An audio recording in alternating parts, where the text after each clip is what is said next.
This episode of Business Breakdowns is brought to you by Quartr. Quartr is quickly becoming the centralized tool for conference calls, investor presentations, transcripts, and earnings reports. With all of those features accessible straight from your pocket, Quartr's mission is to change the way that people look at investor relations and create a new bridge between companies and various stakeholders. With earnings season on the horizon, it's a great time to check out Quartr. Jump right into the Q&A of a conference call, access all of your company transcripts, and if you don't see a company you want covered, just request coverage directly from the app and Quartr will prioritize it. Quartr is 100% free and includes companies from 15 markets around the world. The product is now available for both iOS and Android, and stay tuned for additional features coming this year. So if you want streamlined access to investor calls, transcripts, and earnings, download the Quartr app today. That's Quartr, or check out the link in the show notes.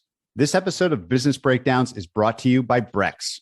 Brex began as a corporate card for startups, but now offers an all-in-one solution to help you scale your business. Brex combines high-limit credit cards, spend controls, and accounting integrations into one platform. Brex is simplifying the process for founders and CFOs and quickly becoming the centralized tool for startup scaling. Just go to brex.com/businessbreakdowns to get a corporate card with 10 to 20 times higher limits, rewards, built-in expense software, and no personal guarantee required. Brex business accounts let you send free wires anywhere and make easy deposits. Start now at brex.com/businessbreakdowns and get up to 50,000 reward points. This is Business Breakdowns. Business Breakdowns is a series of conversations with investors and operators diving deep into a single business.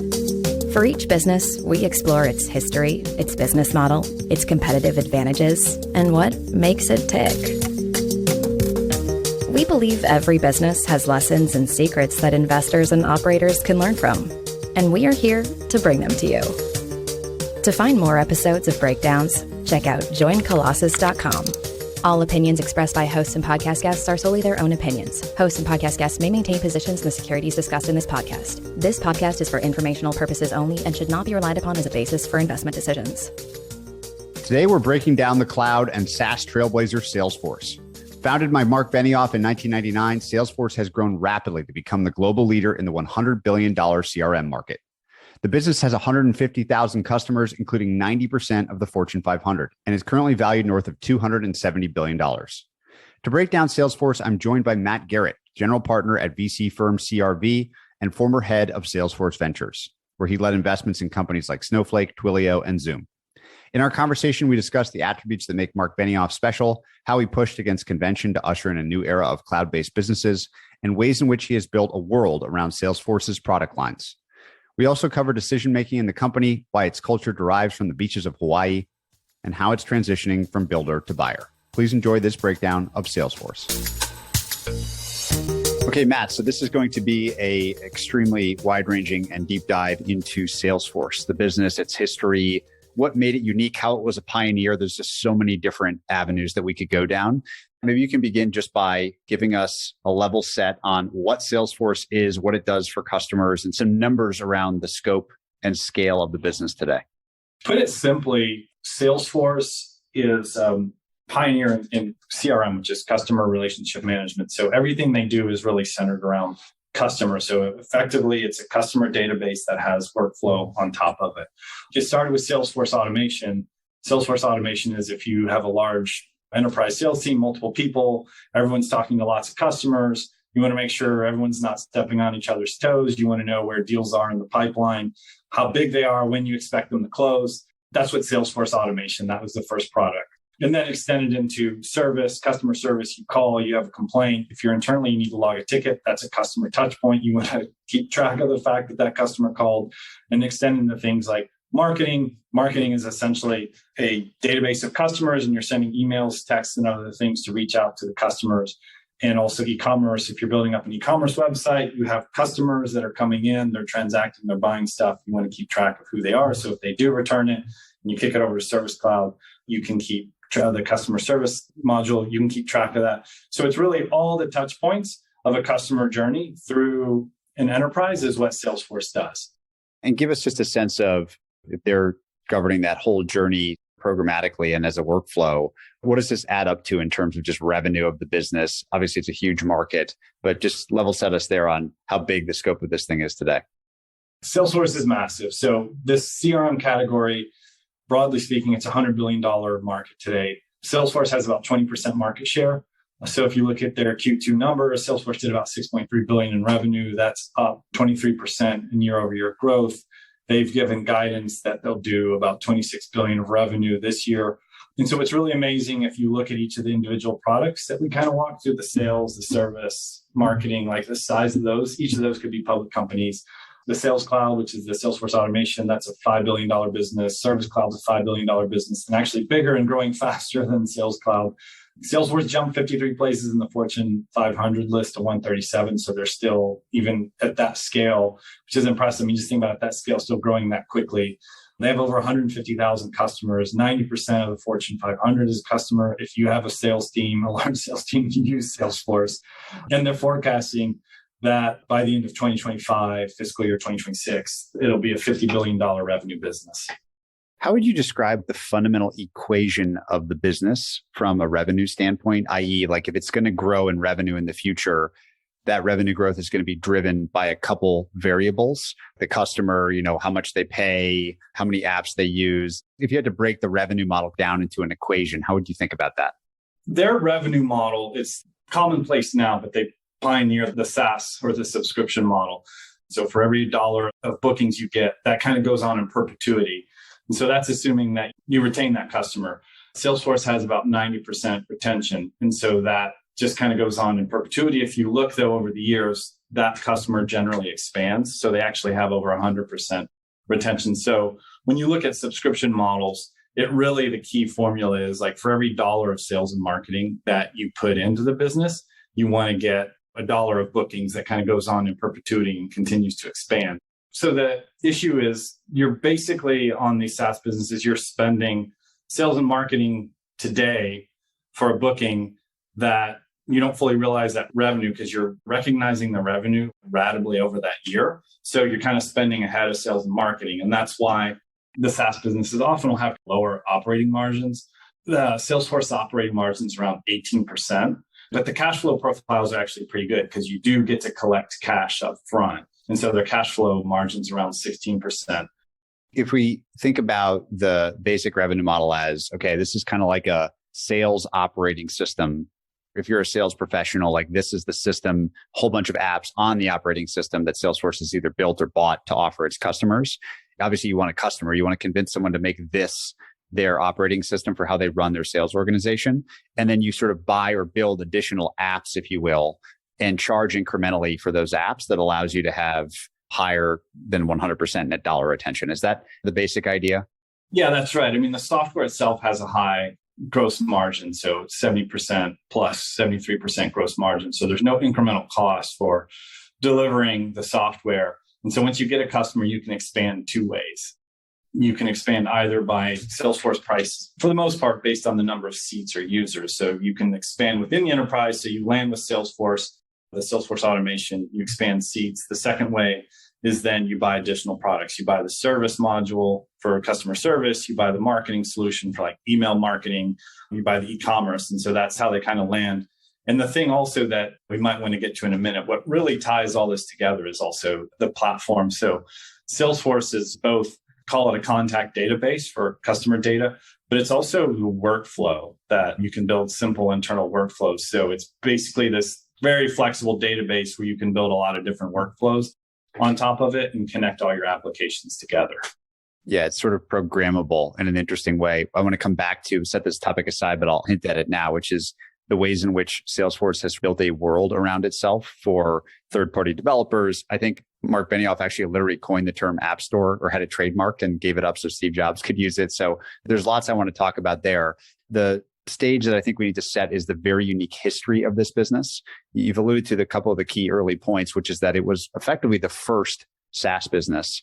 And we all take that for granted now that we pay subscription, fees for software. But I want to go all the way back to its founding and have you tell that story. Like, what is unique about its founding? I think there's sort of a David Goliath story here that's quite remarkable. That's easy to take for granted now, but was quite intense back in 1999 when the business was founded. So tell us the founding story, a little bit about Marc and the senior team, and why this was such an exceptional early story. The business was originally founded by Marc Benioff in 1999. He's still CEO and chairman today. He co-founded this with Parker Harris, who is his technical co-founder, and a couple of other guys. And so he rose up through the ranks at Oracle, and he was in sales there, had this vision. He saw that the industry was changing. He saw this opportunity to really build the first cloud company. And at the time, all the software, all enterprise software that people bought, it was delivered on-prem. So literally you would get disks, you would install it, and you would run it on your servers internally. And Marc had this idea and this very revolutionary way of delivering Salesforce in the cloud, which is how we consume all software today now. So it seems pretty commonplace now. If you think about it at the time, when he was going to build this, he was going to say, I'm going to go out and I'm going to ask customers to put their most precious data, which is their contact data, in the cloud. We're going to host it for them. There was no AWS. Amazon was pretty early on. Just kind of the notion of going to do that was incredibly unique. What about Marc made him the right founder? And what about the time he made this right to attack this change in behavior? Like when you put it that way, it makes it pretty stark. The fact that you're going to turn over your most precious data set to somebody else to host and deal with. And obviously that unlocks benefits, which is like continually upgrading and improving software. I think that's the promise of SaaS. Why was Marc, what did he do to make this happen? He must have been a great salesperson early on. There was a few key things. I mean, one, he had the insight of having worked at Oracle, and they were in this business. Ultimately, they acquired this company, Siebel, which really created the CRM category. And Marc had actually worked with Tom Siebel. So Marc, through his experience at Oracle, he had the benefit of, he was in sales, he understood that business. So typical founder experience, you have that insight from where he worked. But Marc also was an amazing storyteller, always has been, amazing visionary, and just an incredibly inspiring person. And one of the initial things that he thought of is when he went to market was he thought of this idea of no software. And so when you're going to customers and you're sort of communicating what it is you do, people didn't understand what the cloud was. We're going to host your software in the cloud. It was trying to convince them, well, no, we're going to host all the stuff. We're going to deliver it to you in real time. You're going to consume it over the internet. Really, people didn't get that. But when they kind of said no software, they understood the pain of dealing with the incumbents. And that was, again, the way that the existing enterprise software industry works is you'd literally get disk, you would install it. And anytime you wanted to upgrade, again, you'd have to go through it. And so you bought the software, but you had these massive service contracts that went with it. It was very inflexible, and you kind of had to go year after year, and you pay all this money to keep reinstalling it and getting services. And that was the lifeblood of those businesses that Marc was going to compete against. In addition to that, what are some of the other attributes that you think make this founder-led business really interesting, and Marc specifically? I think one of the key things is it seems he has ability to see around corners. And you've seen this time and time again. So just when he laid out the business, there's this email that floats around where he very clearly lays out the whole world's moving to cloud. Within cloud, Salesforce automation is a very good opportunity. That's where the money is. People will buy stuff. We're going to deliver it this way. We're going to price it this way. That was the business model for Salesforce. I mean, the delivery model of cloud SaaS, the pricing model of subscription, all that bore out. And then you can kind of see, I mean, there's a bunch of examples, but I think one of the best examples was when artificial intelligence and machine learning started to really become popular 4 or 5, maybe 6 years ago in enterprise software. Marc does a really good job of figuring out both how to own the narrative on that and then put it in action. And sometimes it'll sort of, I think, zig and zag to get there. But the acquisition, starting with RelateIQ and a number of other companies that became Salesforce Einstein and building in some of the predictive capabilities in machine learning, came through a series of acquisitions. But it was very clear that that was going to be a very big and important part of the business going forward. And just early on, Marc jumped into that and really, again, was able to own that narrative, market it, sell that vision to customers as we were still building it out. And he does it time and time again. It's a really remarkable, unique trait. Was there an example of a story that hit you personally that you felt like, whether it was Marc or some leader at the business, maybe inspirational is too like soft of a word, but some episode where you felt like your attitude or behavior was changed because of a specific kind of leadership there? I think in terms of the type of people and being very visionary and sort of staying true to course, there were some large financial customers that were offering lots of money to Salesforce that they would offer kind of an on-prem version of Salesforce. Salesforce would have made a lot of money. And Parker Harris, the technical co-founder, said, no, it's like, look, if we give into this, once we sort of give that up, that's it. We're no longer the cloud business. Like we got to sort of hold our ground here. And you hear stories like that time and time again, where it's just that we have to always think about the long term of the business, and maybe making decisions that hurt the business in the short term for the long-term benefit of the business. In the early days, what was the reason for the first product? If you have to land a beachhead somewhere with this buyer, and I assume the buyer is the head of sales at some other company, I'd be curious who the buyer actually is here. Talk about that sequencing. Think about the dynamic in the industry at the time. So when Marc launched this, Siebel was this upstart that had grown, and people probably don't know much about Siebel Systems now, but first company in the Salesforce automation category. They grew several $billion market cap. It was the darling of Silicon Valley, but it still was based on this on-prem story, and it was inflexible. And it was really expensive. When Salesforce started in 99, and you've got to remember, we had the dot-com crash and recession.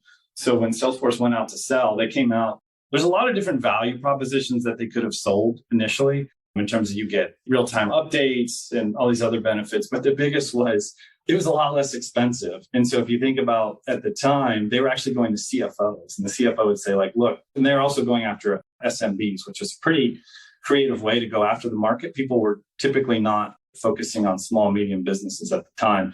And you go to a CFO and they're like, look, we don't have $1 million or $2 million to continue to spend or to spend on Siebel. Salesforce would come in and they could sell it for tens of thousands of dollars a year. And so if you talk to the early salespeople at Salesforce, how they would qualify their sales leads is effectively they would just look at whoever was a Siebel customer. They would call them and say, would you like to buy Salesforce? If they said no, they would call them back in a month or two and say, would you like to buy Salesforce? So that was the early entry point. And again, that's kind of the origin of this David and Goliath stories, where you had this company, Siebel, that was the market player. They were very dominant, relying on this on-prem version and this new delivery model of SaaS cloud delivery, what was enabled Salesforce and Marc to come in and upend them. Can you say a bit more about this notion of Salesforce as a platform? I believe there's even like literally a programming language that's captive to the business. There's APIs, there's third-party apps, there's like all this stuff going on. Can you just describe the world in a little bit more detail? I think it's probably one of the most underrated things about Salesforce when you think about the platform and the stickiness. And I say it's, if you think about companies that get to past $10 billion in market cap, you can do that with maybe one product. But if you want to get to 100 billion, I think having a platform is what really enables that. But the platform story kind of has, I'd say, 2 or 3 different things to it. The first was, which is the platform itself, force.com, which it basically allowed you to take the Salesforce data objects and you could have a flexible database and build some workflow on it. What that really enabled is once you went into the enterprise, you could cover 80% of what they needed to do with one of the Salesforce products, the Salesforce automation or the Service Cloud. But there was a bunch of stuff that they would need to do and build custom things around it. So they built this low code, no code force.com, had a language Apex on top. So you could really start to build anything. And that just created a tremendous amount of stickiness. There's this old express saying that customers would come for the application, but they stayed for the platform. And I think that still rings true today. So that's kind of the one stool of the platform. The second, I would say, is App Exchange. And App Exchange is an enterprise application store, kind of like the Apple App Store. And really what that did was that allowed you to spin up third-party applications like a DocuSign. And instead of like connecting and having to do the work of connecting directly to the APIs and pulling the data in and going and doing all the engineering work, you just went in, you go into Salesforce, you go to the App Store, and bam, you go into App Exchange, I should say, and you could instantiate it. And it just worked. And that was revolutionary at the time. And also, not only did DocuSign talk to Salesforce, but if you spun up Zoom or something like that, they talk to one another and you could exchange data back and forth. That's one of those things that there's a ton of engineering work that has to go on under the hood and pretty new at the time. And then the third thing was just the robustness of the APIs. I mean, Salesforce came out with SOAP APIs before there was RESTful APIs. And I think one of the things that people will often criticize, and this is one of the things you have to make decisions on where you go and where you prioritize your time when you're building a company. I think one of the things is people would say that Salesforce, the workflow's not as modern, it's the user interface isn't as easy to use. But I think one of the things that they did really well was spend a lot of time on the APIs. So it allowed all these other applications to connect into, and it just created that ecosystem and made it super, super sticky. again, which was a really, really hard engineering decision and a hard thing to do early on, but has really paid off and made the company what it is today.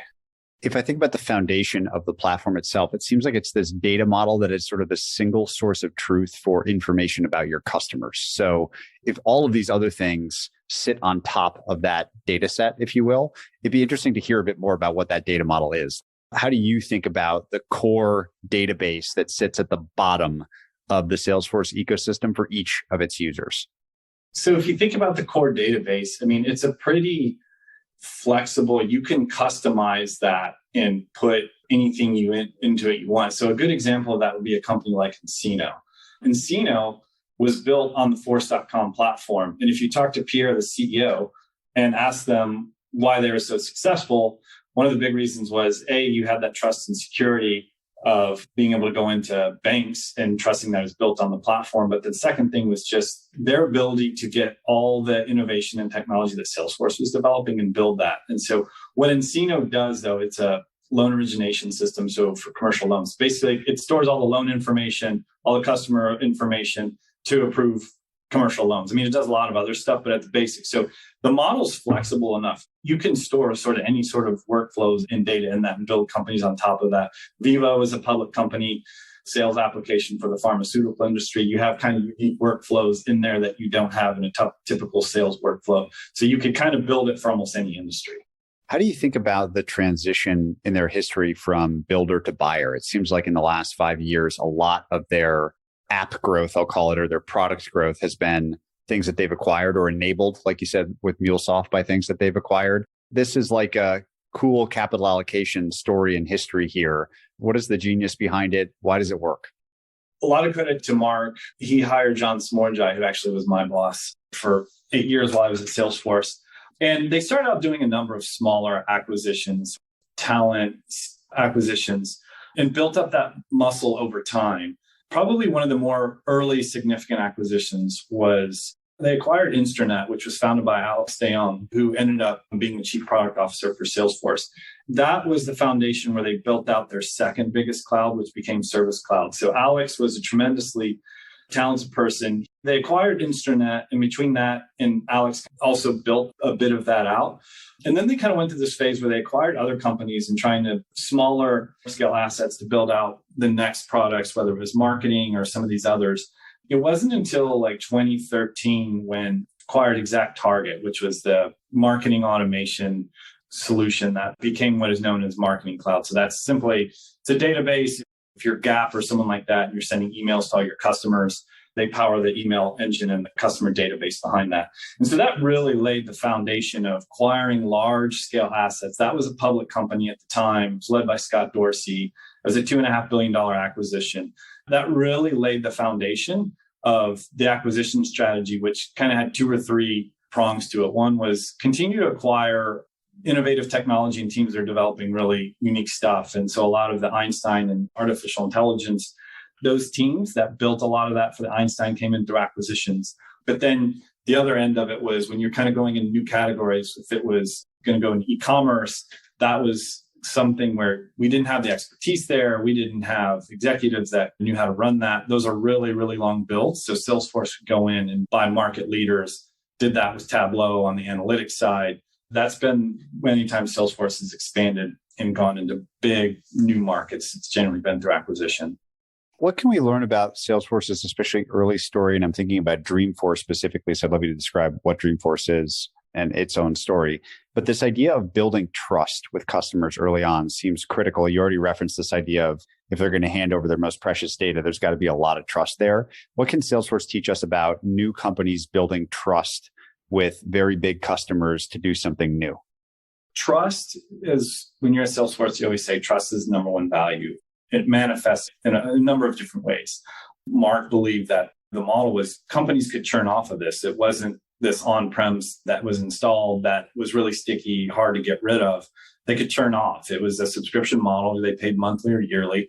And so you really had to have this trust with your customers. To have trust with your customers to put their data, take it out of their servers and put it in your cloud. That required a tremendous amount of trust. One of the more interesting ways you see that manifest was the first Dreamforce. It was about 250, 300 people in a hotel in San Francisco. they were trying to get the room as packed as we could. All the salespeople were highly encouraged to bring and get their customers there. And one of the things I was talking to Jim Steele, he said that he helped build out the enterprise sales team there. One of the things he said is Mark came to them and said, okay, what we're going to do is we're going to put our customers on and we're going to give them microphones. We're going to let them talk about their experience with Salesforce. People had done that before, but it was very scripted. And so Jim was like, Mark, what are you doing? Like, we didn't prep. We didn't tell them go through the script. Mark said, no, you don't understand. Like, trust is our number one value. And we need to hear honestly from the customers. So they went around and they handed out microphones and people started talking about their experience with Salesforce. And it was largely glowing. At the time, they were comparing it to a lot of this on-premise stuff, which wasn't that great. Got a bunch of these stories. And Mark said, well, can you tell me what's bad about it? It was very positive. It was one of these things that it was always this combination of trust and transparency was at the root of the foundation of Salesforce. Maybe talk about Dreamforce itself. I know it started with a couple hundred people. And I think now, if you think about world building as one of the deliberate strategies that Salesforce has employed, Dreamforce itself is like this crazy whole thing. I think it could almost be like a company in and of itself. So talk about that event and how it's evolved. It's described as a combination between user conference, rock concert. I mean, it's this combination of entertainment. And so it is probably one of the best sales vehicles.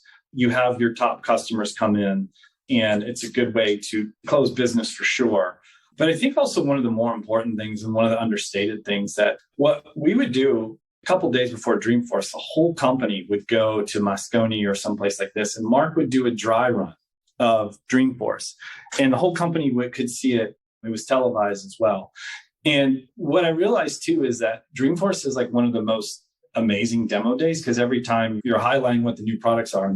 If you want to talk about pressure for a demo day, do it at Dreamforce where, there's 100,000 people there live. It's streamed to like 1 million people. But the other thing that it really did was it helped to get the message to the company. And I think that was one of the things. It's hard to scale culture and messaging and get people on the same page. And when you did it that way, and everyone was like required, you had to go and you had to sit and you had to listen to the pitch. It was a way of really unifying, understand this is our message. This is how we're talking to customers. This is what's important to us. And I thought it was a brilliant measure to really get the message across as the company scaled and grew from a few thousand to tens of thousands. The idea of community around a business has become very popular in 2021. It sounds like they were, once again, trailblazers of that concept. You mentioned something earlier, which I want to see how it relates to all this, which was Mark's inspiration from Hawaiian culture and sort of imbuing some of those ideas into the business. What's the story there? It seems like in the earnings calls, he's always got a Hawaiian shirt on or something, or is even doing them from there. What's the connection between Hawaiian culture and the business? So the culture of Salesforce is really built around a lot of the Hawaiian culture. Mark spends a lot of time there. The founding story is that when Mark was leaving Oracle, he was a sales executive there, and he was creating the company. He was literally on the beach thinking about what he was going to do and coming up with the idea for Salesforce. But there's a lot of things that Mark would bring in that liked about the culture. The biggest thing was, as we refer to a lot, is the Ohana. And so Ohana, it's kind of not only your immediate nuclear family, but your extended family, your community. And the way that Mark would always communicate this. I mean, I think one of the unique things about Salesforce is just how customer obsessed Mark in Salesforce always has been. They wanted to make it that we don't treat customers just as customers. They're part of our family. And not only our customers are part of our family, but the companies that are building applications on the platform are part of the family. The people that are Salesforce administrators, which I think is worth going into. It's one of the most amazing things about Salesforce. But those administrators, those are the people that stand up and implement Salesforce. They're also part of the family. And so there's all these different components to what makes up the Salesforce ecosystem. And it was important that we thought of them as family and not just transactional. And that was always very important. Anytime it felt like we were losing sight of the customer, that's kind of when Mark would jump in and sort of reorganize things and make sure like we were really focused on the customer. One of the things that stands out, if you just look at like the financial statements for the company, is a huge amount as a percent of revenue spent on sales and marketing. Can you describe, first of all, I guess, why that level as a percent of revenue? And then also the ways that that breaks down. Like how does Salesforce continue to reach, sell to, market to its potential customers? Yeah, I mean, if you look at the expense line item, I think about 30% of the expense, or more than 30%. It's by far the largest expense line item. that's sort of the key. That's how the business works, is that for every dollar you put in sales and marketing, you want to get $1 of bookings today, which that dollar of bookings should go in perpetuity, provided customers don't churn. Salesforce has about a 90% plus retention rate, but it also expands.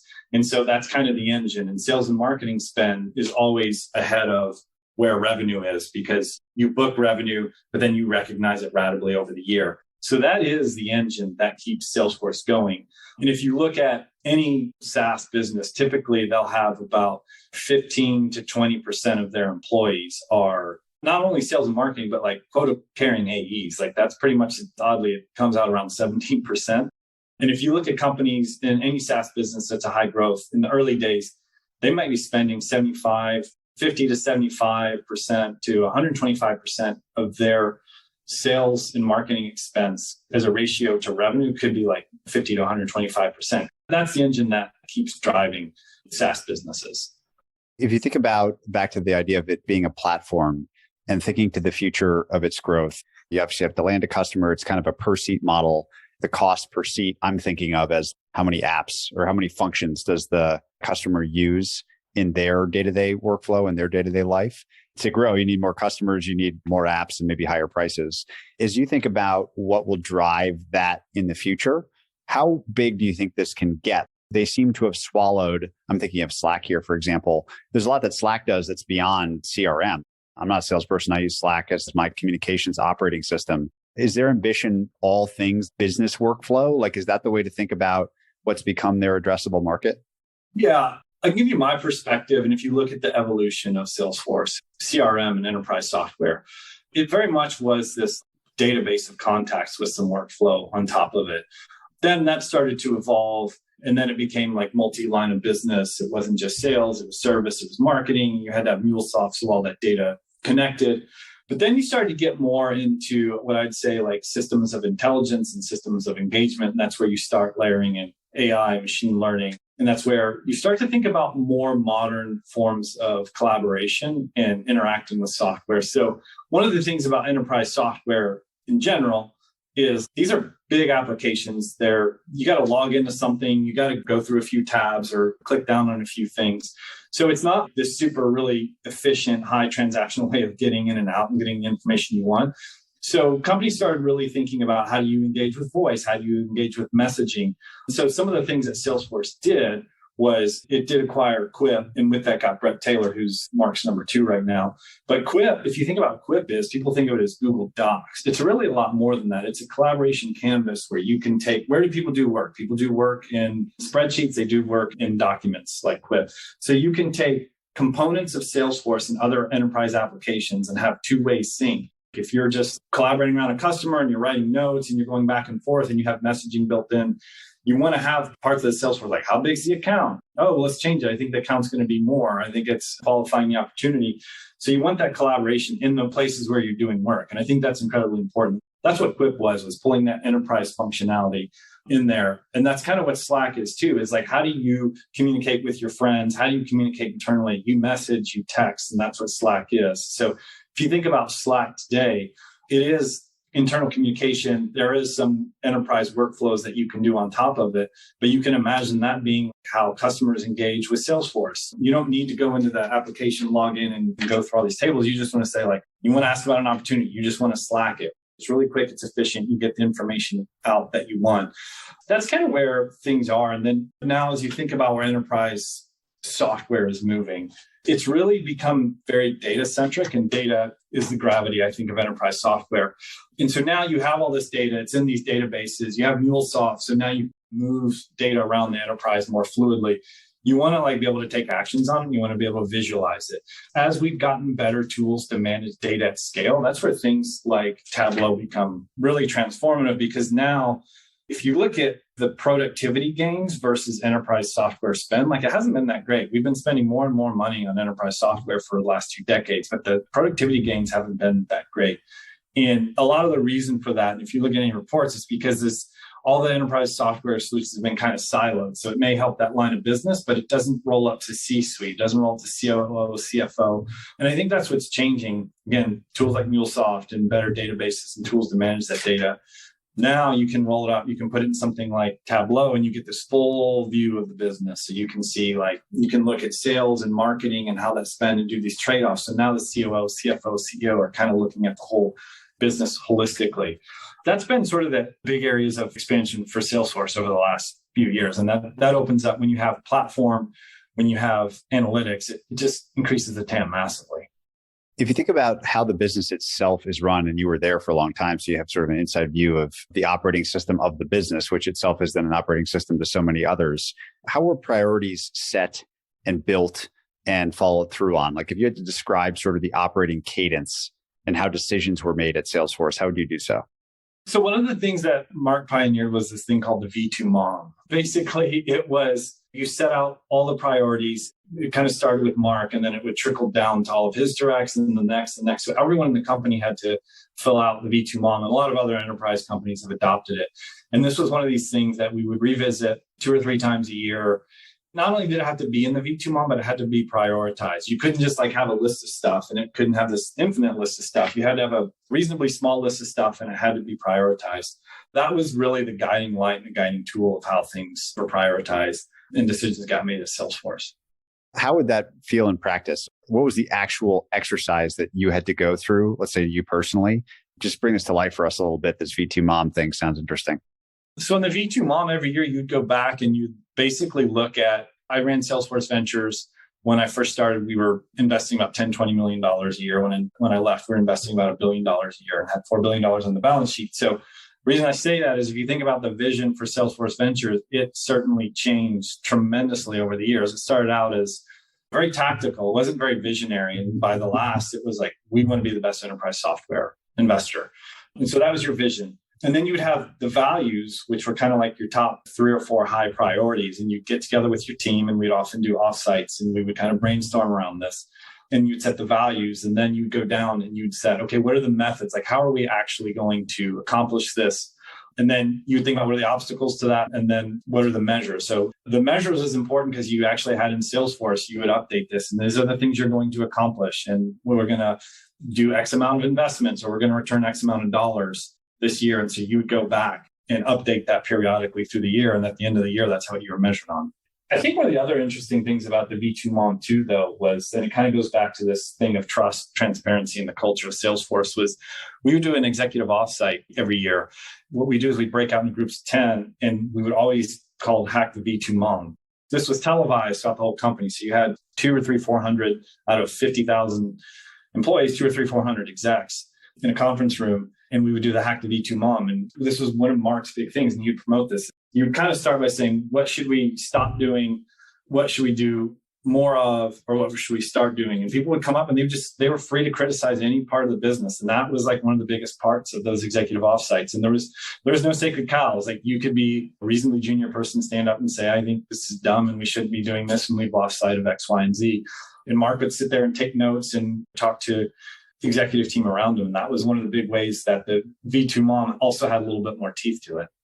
Obviously, your function specifically at Salesforce Ventures becomes an interesting part of this whole M&A story of not just being inward facing as a company, but being outward facing with the balance sheet and sort of the vision. How did that integrate into everything that they were doing? Like, was your mandate make the best investments, or was it here's specifically what we're trying to accomplish by having this thing in the first place, and it's got sort of a unique mission and therefore unique function? Our goal was to help accelerate and grow the ecosystem around Salesforce.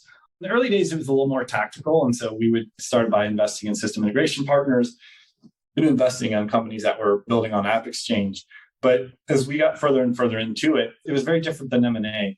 As we built up a good track record, we wanted to make sure that the most disruptive companies that were sometimes somewhat competitive and many times mostly complementary were better integrated in Salesforce. So we worked really closely with the product teams, and that was thinking about it was how do we go out to the coolest kids in Silicon Valley and build these really great unified mutual workflows that would benefit both of our customers. So that way, maybe sometimes there was some competitive dynamic, but we felt like if we had the best companies in the ecosystem on AppExchange, on the platform, integrated with our products, and we got to understand those businesses and develop relationships with them over time. And so when we did do acquisitions of companies in the portfolio, I think it's one of the mistakes that a lot of companies make is they kind of think of corp dev and is more of a transactional, but it was very much a relationship and building that relationship and that trust. And so if you went and you did acquire, like if you think about if you're a CEO and you're selling your company, the CEOs think a lot less about themselves because they're going to make a lot of money, but they're often thinking a lot about their team and like, is this a good thing for my team? My team bet on me. They made a big bet on me with their career.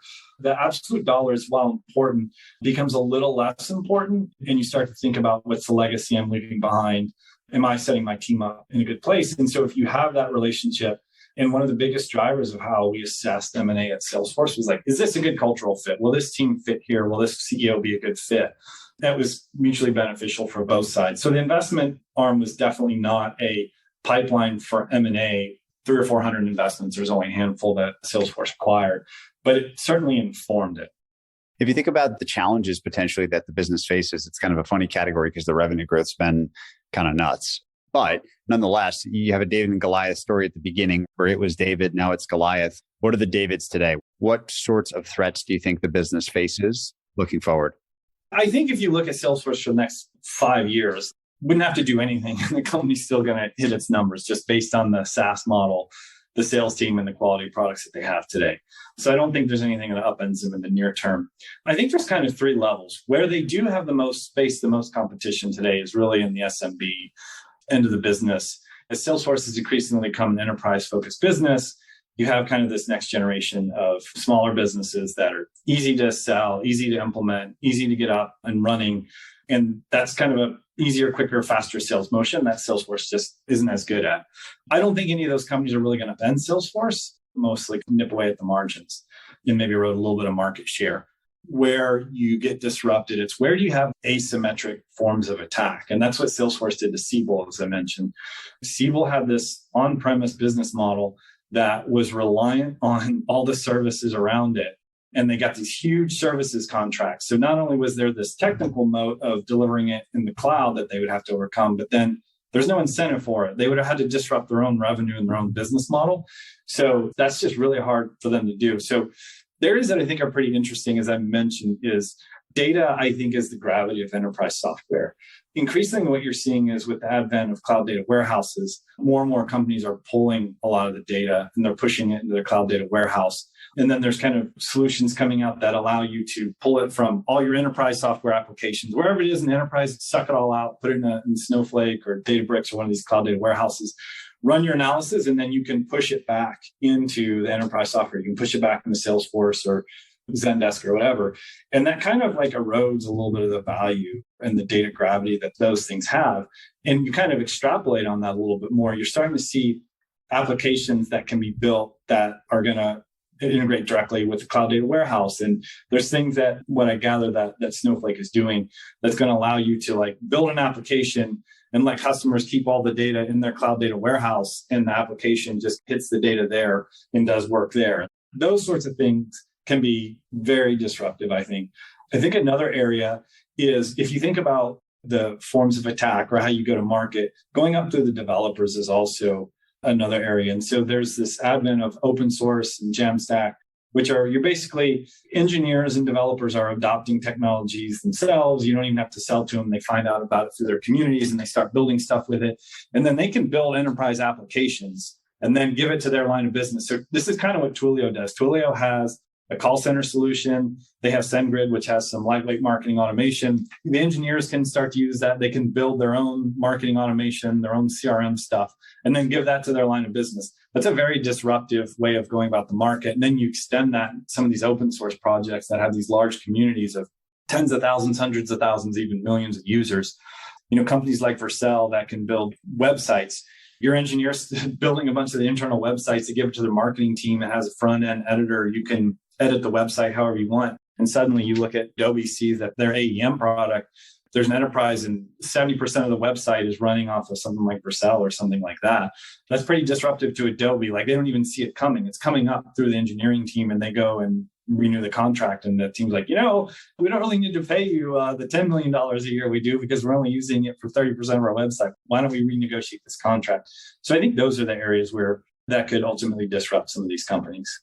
You had to kind of think about it holistically and sum up the attributes that make Salesforce today the most unique? And I don't just mean hardest to copy, but that could be a dimension of it. But if you just think about the whole shebang, the whole company, the way it operates, the people, the products, et cetera, what do you think of the couple things are that make it the most distinct from other big businesses out there? We talked about the innovation around technology and how the business was started.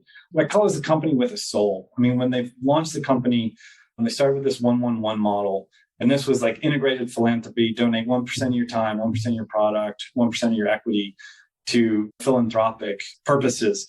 And what that does is it creates this sense of purpose in the company that's greater than selling enterprise software. And that permeated just throughout the company. You know, Marc since extended that. I mean, he's taken on social causes when Indiana was going to enact some controversial legislation that would disproportionately impact the LGBTQ community. Marc took a stance on that. And that can be divisive, but man, inside a company, if you have a CEO and that has a culture like that, like that's hard to replicate. And that keeps people there for a really, really long time. You know, I think one of the other things was around the community. We talked about the power of the platform, which was incredibly impactful, but an extension of that is this power of the community. And these trailblazers and these stories, I mean, you hear people who, someone worked in a hair salon making $20,000, $30,000 a year. They had carpal tunnel. And within a few months, they learned how to be a system administrator for Salesforce and completely changes their lives, earning $60,000, $70,000 a year. Those people are the most rabid Salesforce fans. And there's this whole economy that's built around Salesforce. So IDC did a study a few years ago that for every dollar of revenue that Salesforce creates, there's $6 of revenue that's created by like the system integration partners, the companies that develop on the platform. And so you get this compounding effect that I think is really hard to copy. I think also just the genius and the vision that is Marc. I mean, I think you have these very few CEOs that come along in Silicon Valley that kind of have the expression distortion reality fields. I think Marc is one of them. And you could have given, I would say, a number of CEOs the same business plan. The number of CEOs were going after this cloud model at the time. And I think it takes a very unique individual like that to build a company, evangelize a technology like this, face some headwinds in the early days to build such a Goliath. We always like to close these conversations with two kinds of lessons, and I'll let you pick which order to go in. The first will be for operators, and the second is for investors out there, which are subtly different. Whichever you want to start with, what would be one lesson each from investors, for investors, and for operators from all the lessons you've learned from Salesforce? I think for operators is, if you're building really big businesses, a lot of the times it's going to be very disruptive and it's going to be very hard to get your initial entry points. And I think it's both finding an entry point that is as low a friction as possible, but then also the messaging around that. When Salesforce came to market, they could have messaged a whole bunch of stuff around like, oh, you get continuous updates and that you don't have to mess with all their stuff. If it goes down, we'll manage all that. It could have gotten really confusing, but they had this really clear message, which is, hey, this is a lot cheaper. And that was a pretty good selling point. That's what allowed them to go after, I mean, there's more to it, but that's what allowed them to go after Siebel. And I think that's one of the things when I talk to a lot of entrepreneurs, they talk about 4 or 5 advantages and they can sometimes be a bit diffuse. So from an investor standpoint, I think it's more of, as you're sitting on the board, one of the things that Marc and Salesforce did really well was really to stay focused. They stayed focused on Salesforce automation until that was a public company. I mean, Service Cloud was part of the story then too, but that was really like clearly the focus for a long time. It didn't get distracted and build all these other things. And there's a bunch of other areas they could go into. And I'd say more importantly too, on the M&A front, there's a whole host of areas that Salesforce could have gone into. Should Salesforce have bought Workday or other things that were at the time at scale that you would see blog posts and go, Salesforce should go there. This religious focus of being front office and being customer focused is what allows this compounding to occur. All the acquisitions have compounded on another. And so that's where the going from sales to service to marketing, I mean, that is all customer data. And that is all the touch points of the customer. And then layering on MuleSoft and the analytics solutions as well. And I think that's one of the things that you see this a lot in boards of, there's all these things you could go do, but really trying to stay true to that true north of the company is really hard to do sometimes. It's a totally unique business. I mean, a crazy pioneer in so many ways. The term trailblazer, I think that's the name of Marc's book too, comes up over and over again. I think aptly so. Pioneering cloud, pioneering a lot of the API and platform type stuff and software, and obviously have now just a massive business by market cap. So extremely fun, Matt, to break Salesforce down with you. Thanks so much for your time. Yeah, thank you. This was a lot of fun. To find more episodes of Breakdowns ranging from Costco to Visa to Moderna, or to sign up for our weekly summary, check out joincolossus.com. That's JoinColossus.com.